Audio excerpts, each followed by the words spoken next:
E agora, mamãe, de volta ao nosso espaço para conversar sobre as peripécias, desafios e prazeres da maternidade e da vida dos pequenos, não é mesmo? Hoje a gente vai responder a dúvida da Janaína Silva e também conversar sobre o desenvolvimento dos pequenos. A Janaína é mamãe de terceira viagem já, pois é, né? E ela está notando algumas diferenças no bebê de 2 meses dela, que são diferentes dos filhos mais velhos. Por exemplo, os dentinhos. A dentição dele já começou a nascer os dentinhos com 2 meses. Ela também diz que ele já conversa, balbuciando algumas palavras, dá gritinho, e que ela notou que com os filhos mais velhos dela não foi assim. Janaína e mamães, pois é, cada criança tem um desenvolvimento único e depende dos aspectos genéticos e dos aspectos sociais.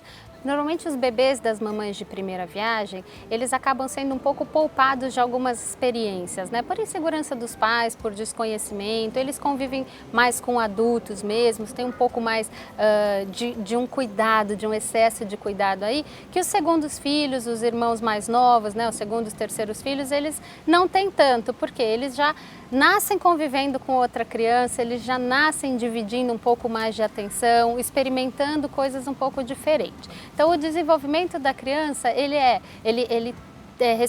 tem as questões biológicas, né, as questões de cada criança mesmo, da personalidade, e ele também, o desenvolvimento de cada criança, ele é determinado pelas ações sociais, pelas experiências sociais, pelos convívio que a criança tem ao longo da vida. Então é comum não só cada filho ter uma personalidade e ser de um jeito, como cada um atingir os marcos do desenvolvimento em épocas diferentes ou de modos diferentes. Em relação à dentição, sabia que tem bebês que já nascem com dente? E isso é normal, isso é comum.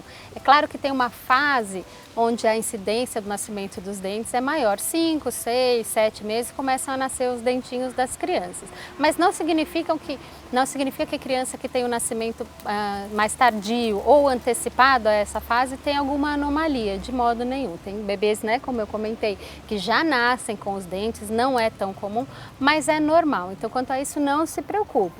Só ofereça um paninho gelado, os mordedores, alguma coisa para lidar com esse desconforto do nascimento dos dentes, né? Nem sempre as crianças têm febre, tem esse mito aí de que o nascimento dos dentes tem que vir com febre, com mal-estar, não necessariamente. Você vai perceber porque a gengiva da criança começa a inchar, a criança começa a babar bastante, e você coloca alguma coisinha, seja o seu dedo nessa posição, um mordedor, a criança vai morder bastante ao invés de sugar, né? Que o bebê no começo ele suga, mas na época do nascimento dos dentes, como a gengiva coça, então ele vai morder mais do que sugar.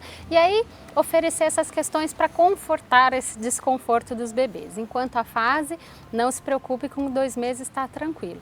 E em relação à criança um pouco mais esperta, um pouco mais quietinha, isso vai mesmo das situações em que eles vivem, das experiências que eles têm. Então aproveita seu bebezinho aí que está já fazendo esses sonzinhos que são umas graças, está atento a bastante coisa, para oferecer bastante estímulo, deixar ele conviver com os irmãos e outras crianças e aproveitar essa fase gostosa. Parabéns para você e para todas as outras mamães que têm esses pequenos que alegram tanto nossa vida, certo? Bom, se você tem também uma pergunta para a gente, se você tem alguma dúvida, alguma inquietação, alguma coisa que você quer contar, escreva nas nossas redes sociais que a gente vai falar sobre isso. Um abraço!